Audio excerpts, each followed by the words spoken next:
Hey, South Carolina's math industry, and we are going to take a look at the final velocity equation. But we're going to see how we can create the final velocity equation. So in the last few videos, we were learning all about motion and speed and velocity. And not only that, we also looked at acceleration. And we also learned that one of the formulas that we looked at is final velocity, which is initial plus the acceleration multiplied by your time in seconds. But how are we going to create this? Well, what we're going to do is use the acceleration formula, a equals final velocity subtract by initial velocity divided by time in seconds, to see if we get from here to there. So here's what we're going to do. Literal equations. Let's try to get final velocity all by itself. So what we have to do is multiply this side by t, because we're trying to get rid of a fraction.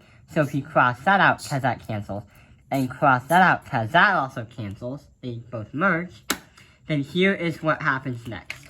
We will get t a is going to equal your final velocity, subtract that by your initial velocity.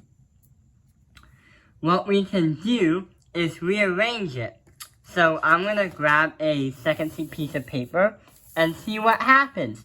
So we're going to say final velocity is going to be subtracted by initial velocity is going to equal your a multiplied by your t.